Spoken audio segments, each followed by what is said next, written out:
Ladies and gentlemen, we ask that you please stand while Chaplain Brigadier General Stummy invokes the blessing and remain standing for the national anthem.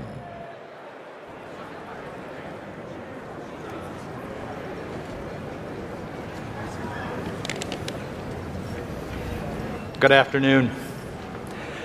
Please bow with me as I ask God's blessing on our time together. Almighty God, creator of heaven and earth and sustainer of our nation, we come before you today with grateful hearts. You have endowed us with the gift of freedom, and you have placed a love for it that is deep within us. It is a love of freedom that calls us to courage, duty, and sacrifice, saying, "Here am I, send me." As we answer that call, we humbly ask for your continued strength for our leaders and ourselves, to uphold the vitality and resolve of our Army, to keep freedom's flame burning bright, and for us to remain connected to you, our source, through every challenge we might face. As we gather here today, we are especially grateful for the soldiers being recognized for excellence. God, you have gifted them with strength of mind and body and spirit, and they have answered our nation's call with extraordinary distinction, discipline, and determination. We ask for your continued blessing upon each one of them and upon their families.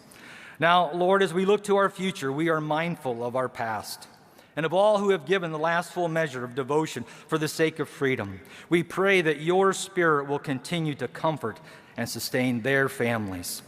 Renew us and empower all of our nation's military now, civilians and families currently serving at home and abroad.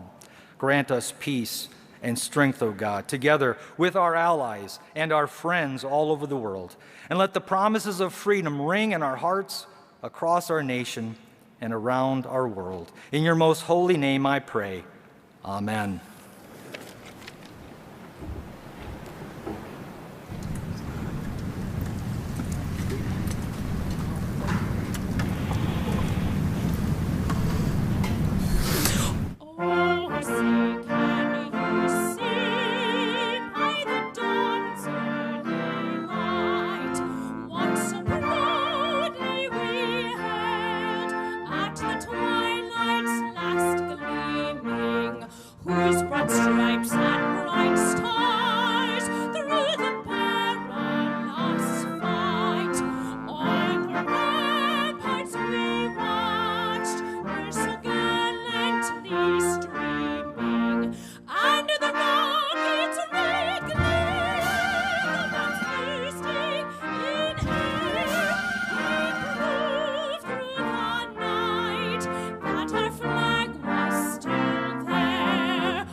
Ladies and gentlemen, please be seated and enjoy your lunch.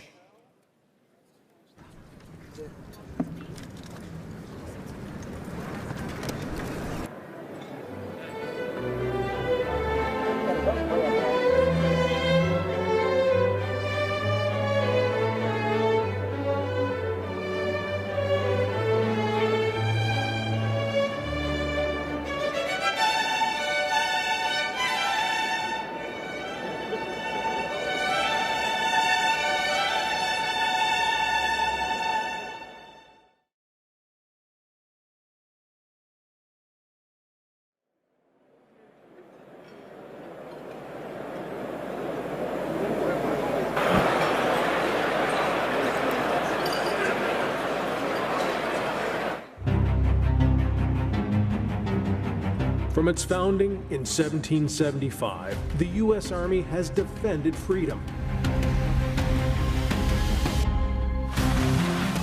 Older than the nation itself, the Army has been the shield of our nation, democracy, and way of life, standing strong through the battlefields of the past and challenges of today. Throughout our 250-year heritage, the courage and dedication of our brave men and women have shaped us into the world's premier fighting force. Inspired by the next generation of soldiers, we remain committed to modernization, lethality, and readiness to face tomorrow's threats.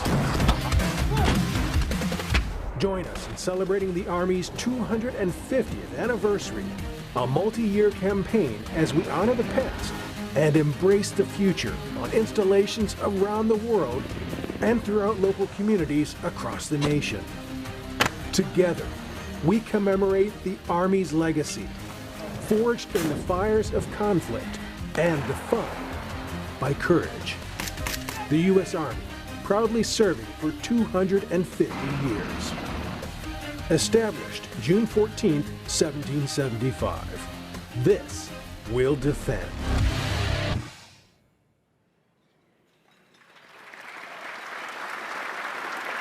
Ladies and gentlemen, please welcome the President and CEO of AUSA, General Robert Brown, U.S. Army retired.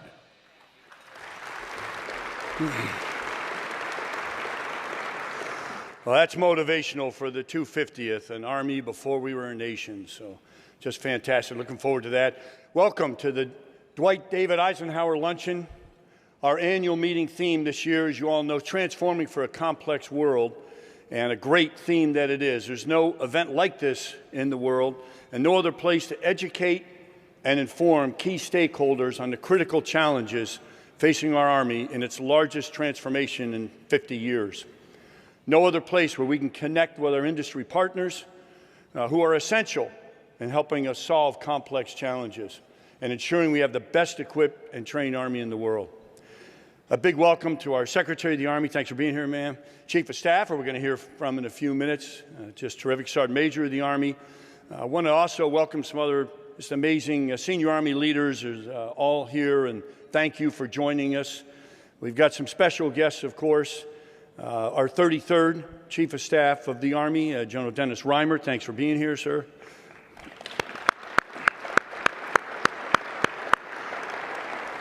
Our 34th, General Eric Shinseki. Thanks for being here. You're last year's Marshall Award winner. Also, a Medal of Honor recipient, a true American hero, Captain Retired Flo Groberg. Flo, thanks for being here.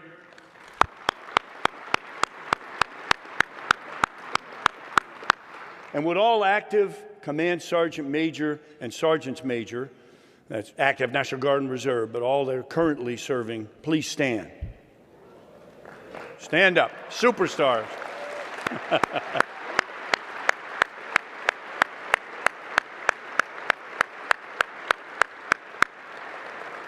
The backbone of our Army, and of course receiving the Marshall Award, the Army Non-Commissioned Officer tomorrow night. We're excited about that. It's just fantastic. And then we also have joining us a number of general officers and senior representatives from our friends and allies from around the world, all guests of AUSA. Would you please stand to be recognized? Our allies and partners.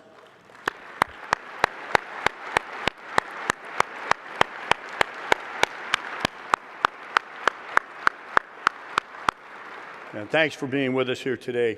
Well, traditionally, the Army Chief of Staff and the Sergeant Major of the Army have used this venue to recognize outstanding soldiers. So, General George and Sergeant Major of the Army Weimer, the stage is yours.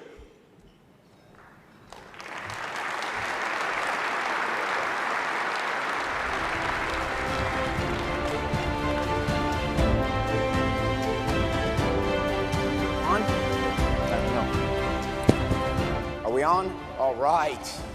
Well, it's an honor for us to be able to take this time. And General Brown, thank you. I do look forward to this, just as the Chief does every year, because we're about to talk about our troopers. And I am excited to hear the Chief bring his speech. But really quickly, we're gonna talk about our best squad. Can I get a round of applause for the best squad? 25th Infantry Division. Anybody coming up here? The competition this year was brutal. And I have to give a shout out to the 75th Ranger Regiment. The Abrams Charter is alive and well. They've won it 2 years in a row. and the rest of the Army came for the 75th Ranger Regiment. And so 25th Infantry, come on up here on the stage. Use your pack. Come on.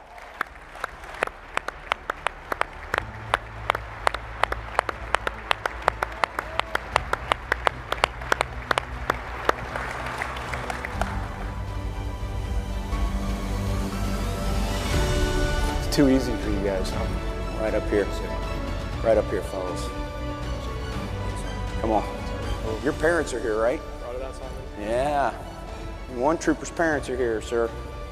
All done. Hey, there's one other person that's not up here on this stage right now, and that is the non-commissioned officer of the year. And this year, it wasn't actually from the best squad. Now, the soldier of the year was from the best squad. Step forward. And his parents are here tonight.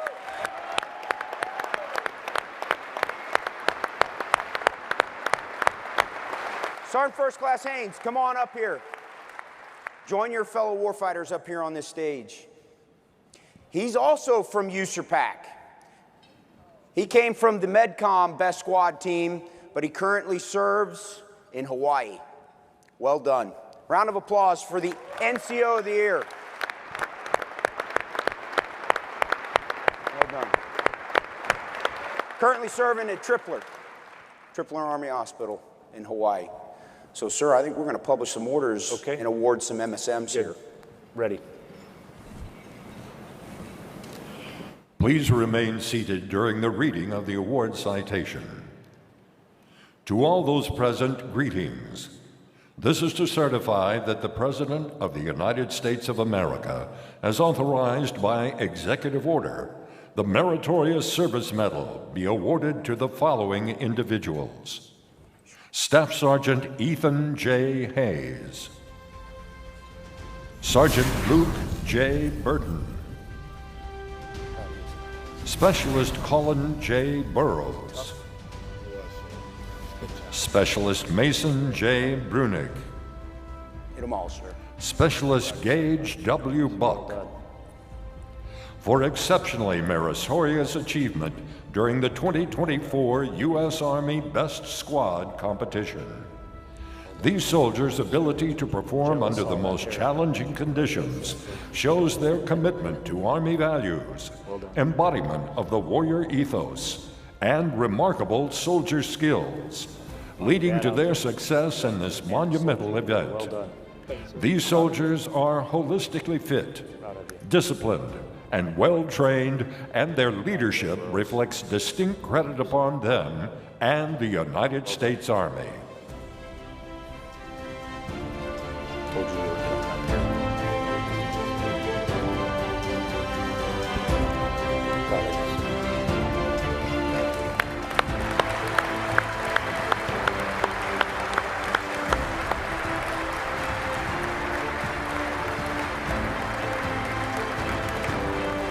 In addition to those awards, it's an honor for General George and I to be able to give each one of these warfighters a signed copy from the both of us of one of the first 50 blue books that we just released this morning. Standards and discipline always matter, and being brilliant at the basics has to be real, and they exemplify this. It's an honor for us to give this to you. There's a couple of those. You can do a couple. Gotcha. Give that to me. All right. Now you can spread the standard out there. Thank you. It's all done. Keep on living it. Well done. I'm jealous of that guy's hair. Good. You grab us. Okay. Hey, I just wanted, before these guys go, you know, we're downstairs. Everybody wants to see all the equipment, which is certainly really important. But I think the SMA and I and really all of our leaders, when we get out there, what really makes a difference in our formation and innovating, and I'm going to talk about that here in a few minutes, is all of our amazing troopers. And I can't tell you, every time we go out there and we see them, and I don't know who got to see these folks when they were just on the National Mall, Impressive. doing some pretty hellish physical exercise out there. just their commitment, their innovation, and what they're all about. And that is the most important aspect of our Army. And I know it took a lot of grit and determination. It was 17 days, more than 100 miles. I think they talked about that a bunch. But really, that's why we're all here, is to make sure that we are putting them in the best position that they can on the battlefield. And we always need to remember that. So our hats off to you guys. Thank you.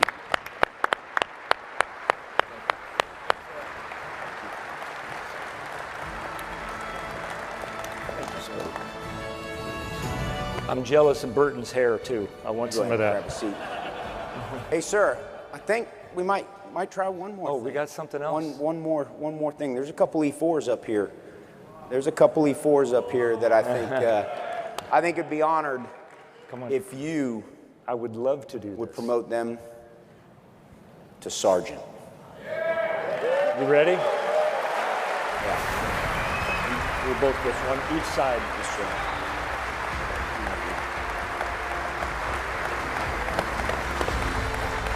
The Secretary of the Army has reposed special trust and confidence in the patriotism, valor, fidelity, and professional excellence of Specialist Colin Mom and J. Dad, Burrows, come on up here. Mom and Dad. Mom and Dad, come on up here. Specialist Come on up Mason here. J. Brunig, and Specialist Gage W. They'll Buck. never forget this stuff. In view of these qualities and their demonstrated leadership potential and dedicated service to the United States Army, they are therefore promoted from the rank of Specialist to Sergeant. Promotion is effective October 2024, with a date of rank of October 24. Signed, General Randy A. George, Chief of Staff of the Army. All right, we're going to get a photo with you guys. Do a photo. Come on, jump in there. Come on in here. Come on. In there.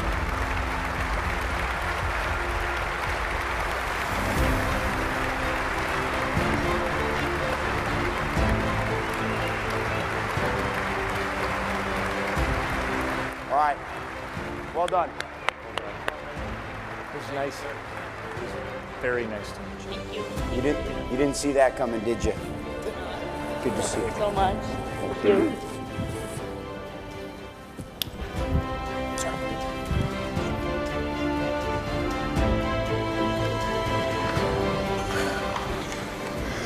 Well, I've got to give a shout out to U.S. Army Pacific One team. Oh, great job. Unbelievable. Well, today we're honored to have with us the 41st Chief of Staff of the United States Army, General Randy George, and he's a native of Alden, Iowa, and commissioned from the United States Military Academy in 1988 as an infantry officer. He's commanded at all levels from company to corps and has deployed in support of Operations Enduring Freedom, Iraqi Freedom, and Desert Shield, Desert Storm. He also has served in a multitude of key staff assignments in both joint and Army organizations and served as a fellow on the Council of Foreign Relations. He assumed duties as the 41st Chief of Staff on September 23rd, 2023, and we're very fortunate to have the right leader at the right time leading our Army through this critical transformation. So it gives me great pleasure to introduce General Randy George, Chief of Staff of the United States Army.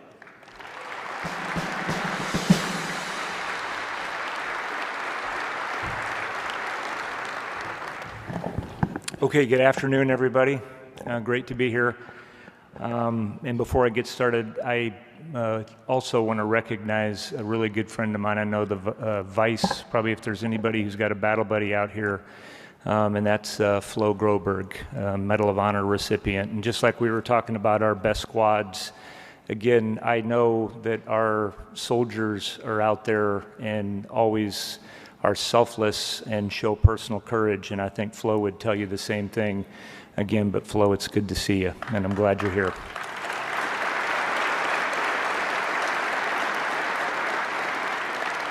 General Brown, thanks to you and the great AUSA team. We're off to a great start. It's been a great week.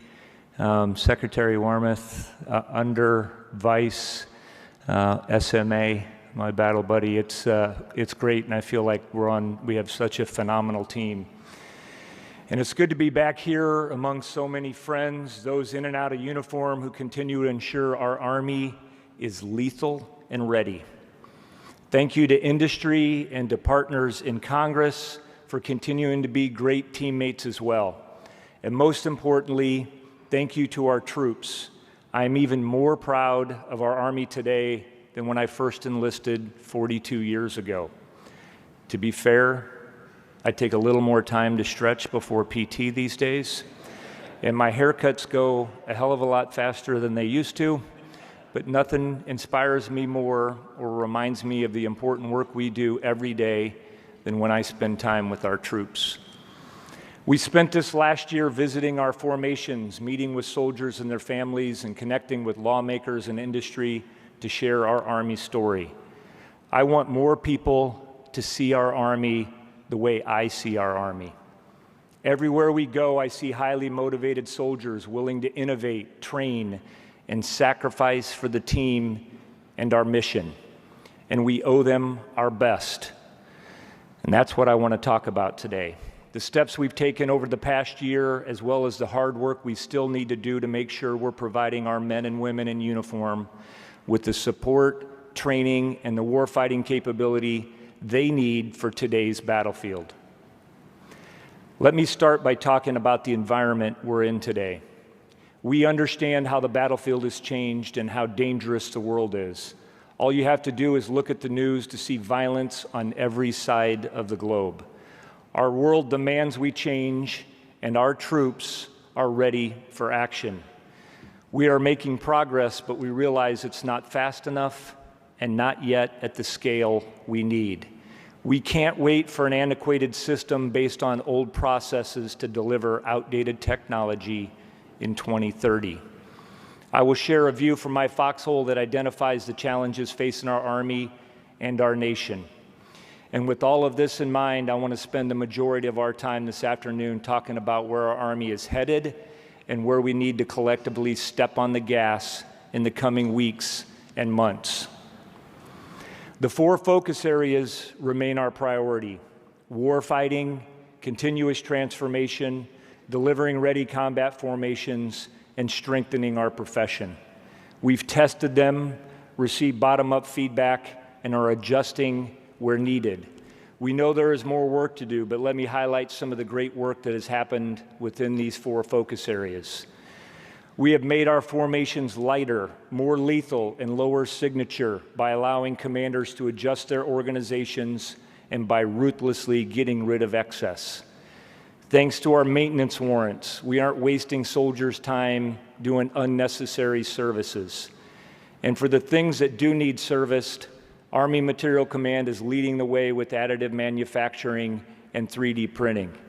Instead of waiting 6 to 12 months for a back-ordered part that costs $20, we use 3D printing to make 20 of these parts in under an hour at a cost of 16 cents each. We cannot accept long wait times for things the government has already paid for, the things that our warfighters need now. When we look at what we've done with our formations and their architecture, I'm grateful for the efforts of Doug Bush and Lieutenant General Rob Collins and our entire acquisitions team. They are driving forward iteratively and continuously to deliver our warfighters the best commercially available tech rather than being stymied by old processes that disconnect soldiers' input from acquisition. We live in a world where our adversaries can see everywhere, and where they can see, they can strike. A year ago, brigades took hours to set up large command posts that use big satellites and other equipment that is easily targetable.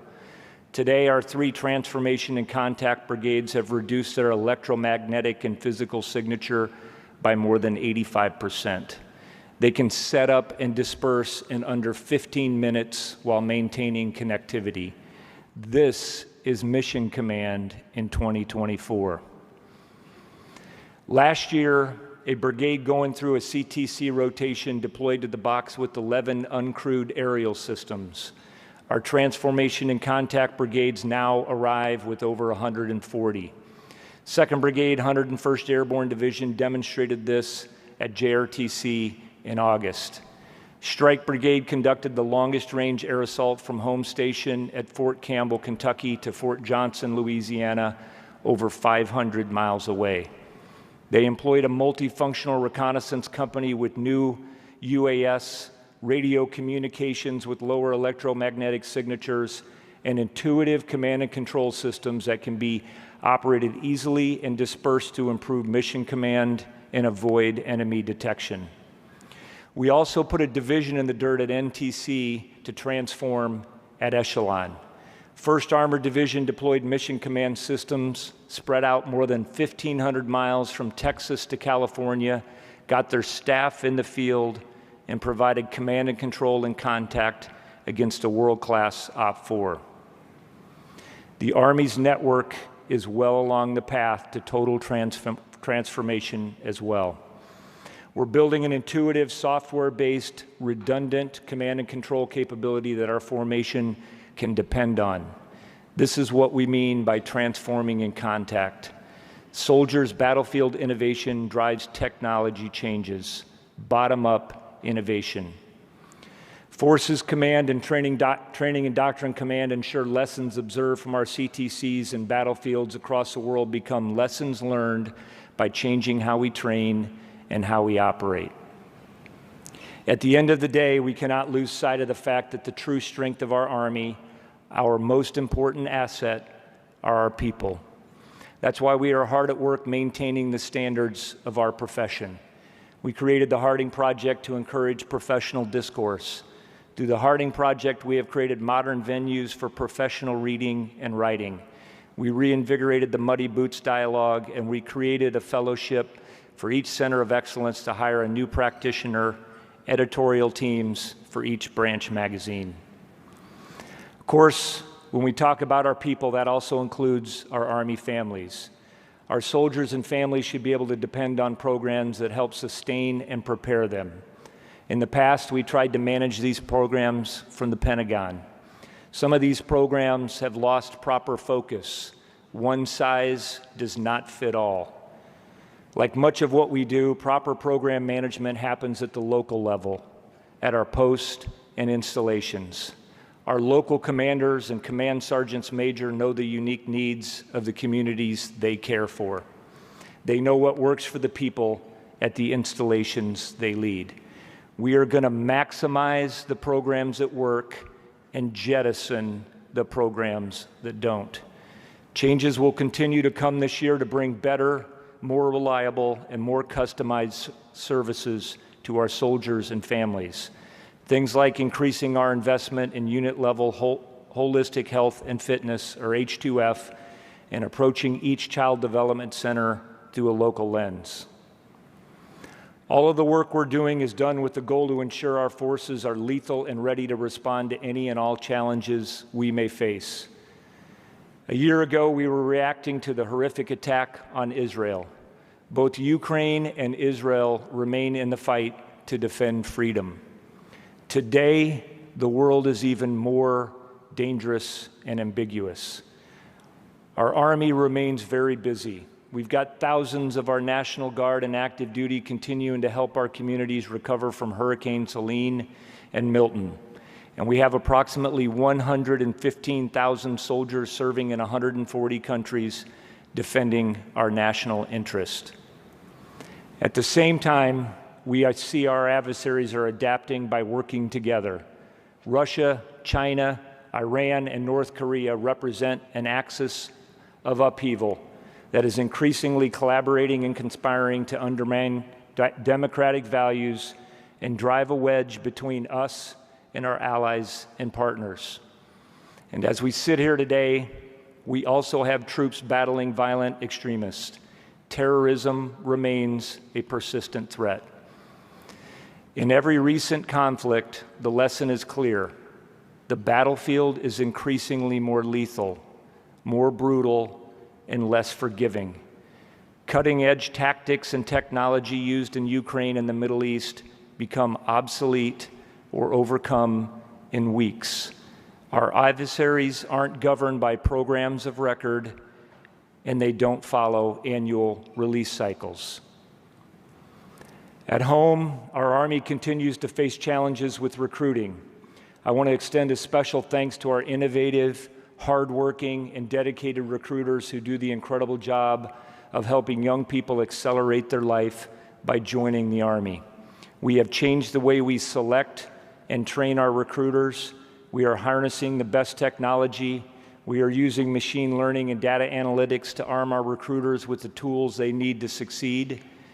Our future soldier prep course is preparing Americans who choose to serve without lowering our standards. Because of these efforts, you heard our secretary yesterday report that we met and exceeded our recruiting goals. Each year presents a new challenge, and we will continue to adapt. And I'm confident that we're going to be even better next year. The Army also continues to operate without an increase in funding, despite rising inflation, which has reduced our buying power. And that's not to say the Army's budget isn't big, because it is. And we recognize our responsibility to spend our taxpayer dollars efficiently. We must always ask what things cost. We need to know the value we get from the dollars we spend and make every dollar count. In short, our Army is no less busy than we were during the global war on terror, but we have fewer people and more limited buying power. We need everyone to approach this challenge in the same way. We have to be urgent, not frantic. Every leader, every business executive, every policymaker, every ally and partner around the world, many who are proximate to ongoing conflicts, every soldier, family, and friend, everyone that supports and operates with our Army, including those not in the room with us today. All of us have got to feel the same sense of urgency about transforming our Army to meet the needs of our nation in today's volatile operating environment. The good news is, I know we can do this together. We are serious about change. Talking about it is not enough. Warfighting is our #1 priority. It's why we exist. Everything we do is about building lethality and cohesive teams, and given our current operating environment, we have to do it as fast as we can.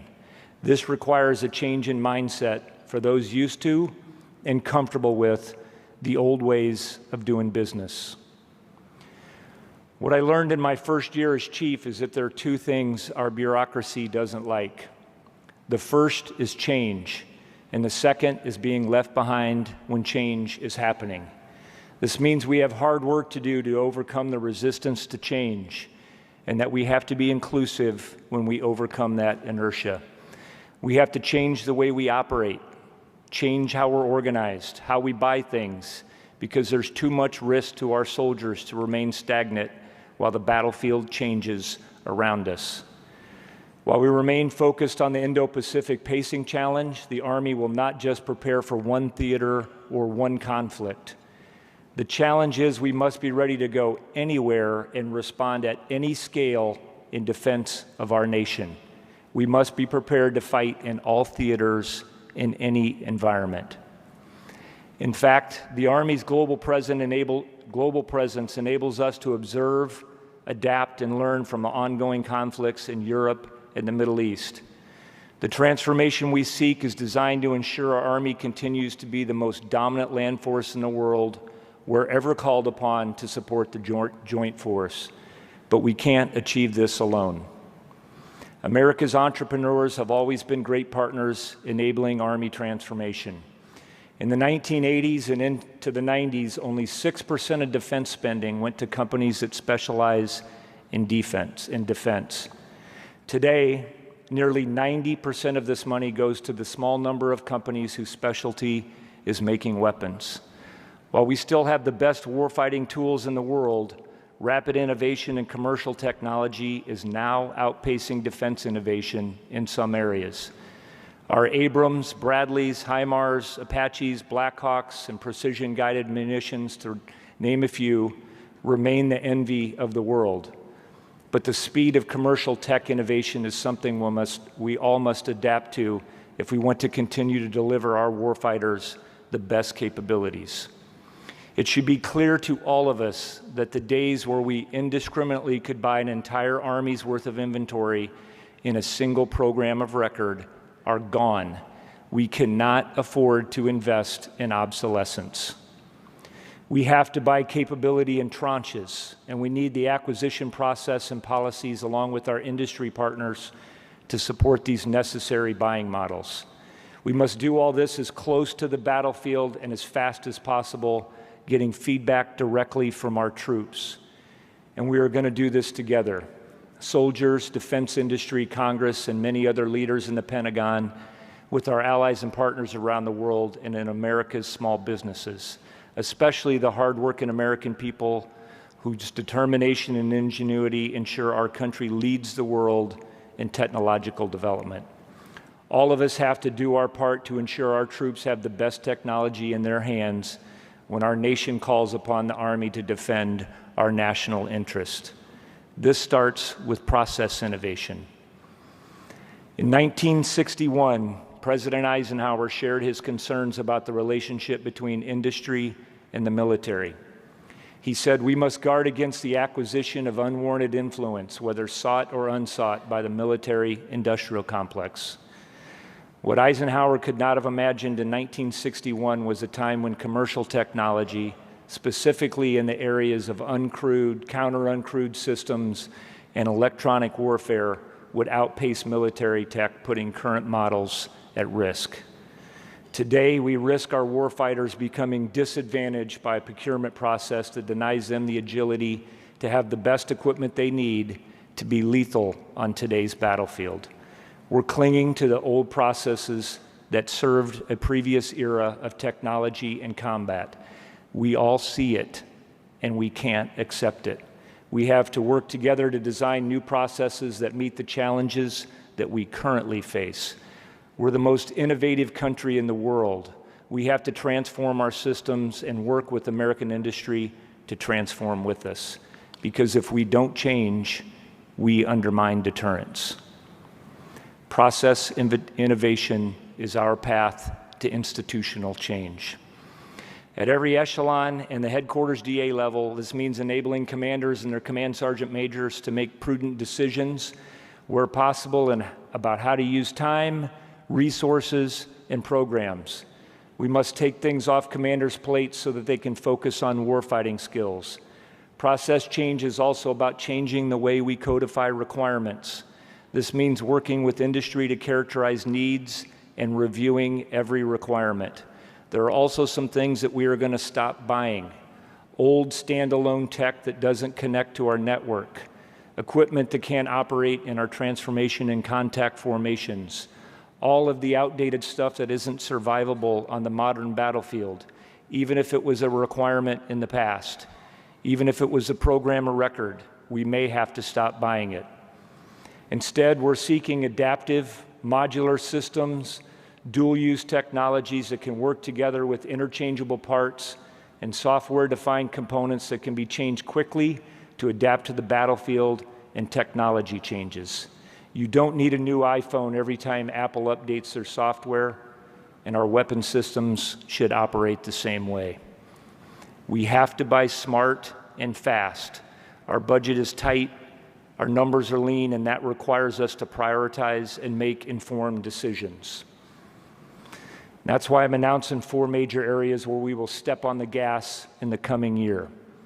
First, our formations are going to dramatically improve their ability to counter enemy uncrewed systems. This is closely aligned with our network fix efforts. We have to give every formation the right systems to sense, seek, and defeat enemy UAS to enhance their protection and security. Second, we're going to scale transformation and contact. Transformation and Contact 2.0 will be 2 divisions, 2 Armor Brigade combat teams, 2 Stryker Brigade combat teams, and additional formations in the Guard and the Reserves. At the end of this next FY, every warfighting function, including protection and sustainment, will be part of our transformation efforts. The technologies we will infuse in our formations are not years away, they are available now. Third, we are doubling down on operational transformation. This means expanding the range and improving the accuracy of long-range precision fires. We will continue to demonstrate the lethality and impact of land-based fires on all domains of combat.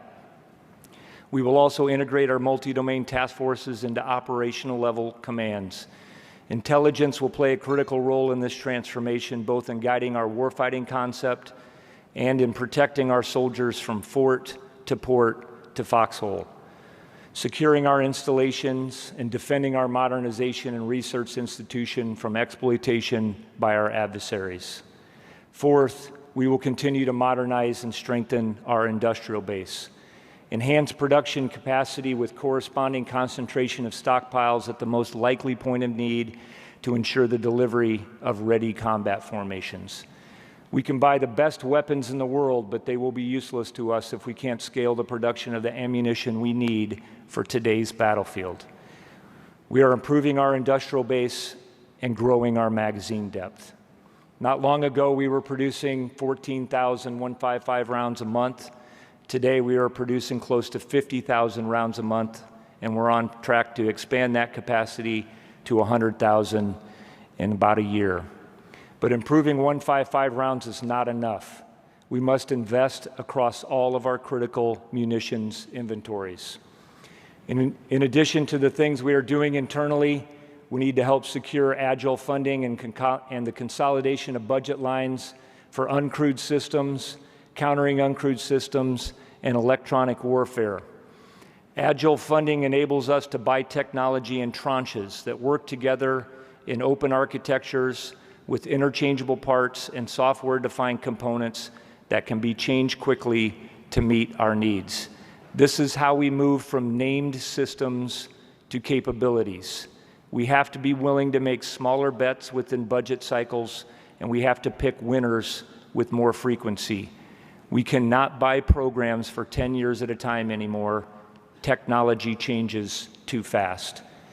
As we continue to chip away at making necessary change, you'll see and experience apprehension, reluctance, or concerns about the change we seek. And I think that's okay. The system is designed to resist something different, and we want to encourage dialogue and feedback.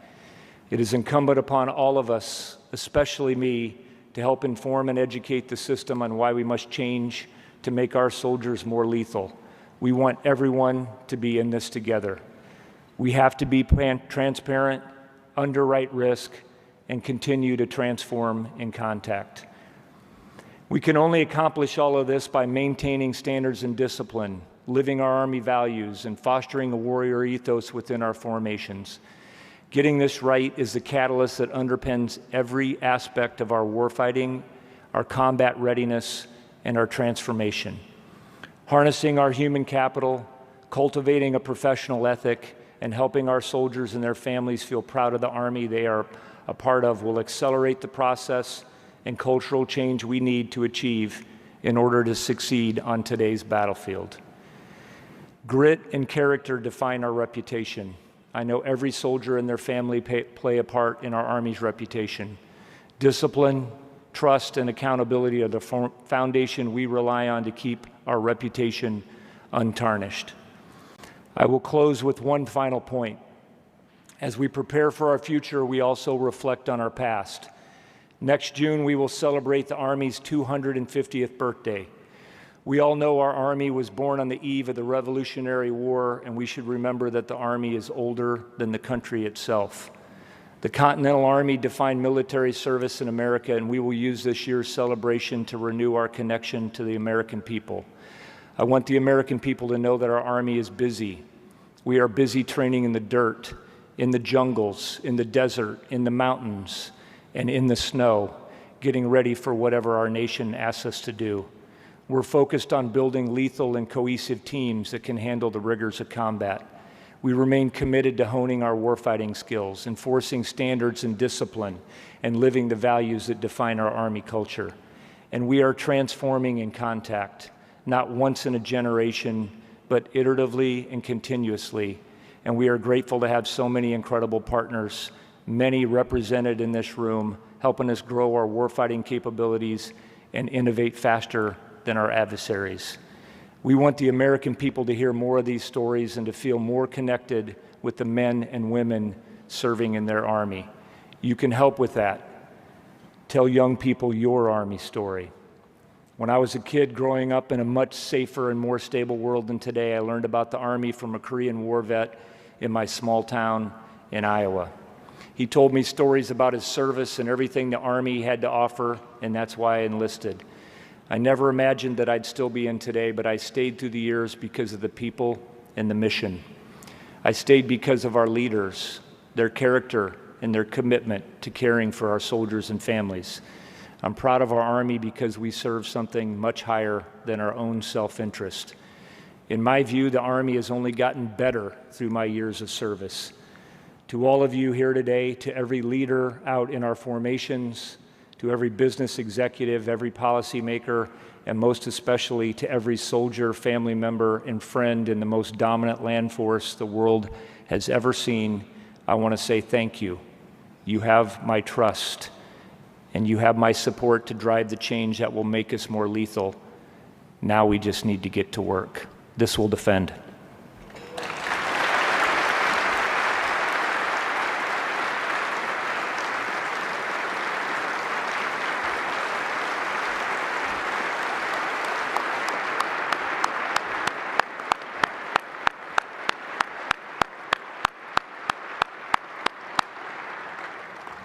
Well, thank you very much, Chief, and we stand ready to support you, the Secretary of the Army, and your team as you lead the Army. Before we conclude, let me encourage you to visit the exhibits, presentations, and demonstrations located in the exhibit halls. They're terrific. I know it's been crowded down there, and it's absolutely incredible to see all the technology and all the tremendous efforts. So take the time to get down there. And then also I would encourage you to visit our contemporary military forums, tremendous education programs. They've also been crowded, but there's plenty of room, and we'd really love to see you. Admission is free, by the way, so you don't need anything special, and really take advantage of being here and learning more about the key topics the Army is focusing on. So thanks again for joining us for this Eisenhower Luncheon. Ladies and gentlemen, this concludes our presentation.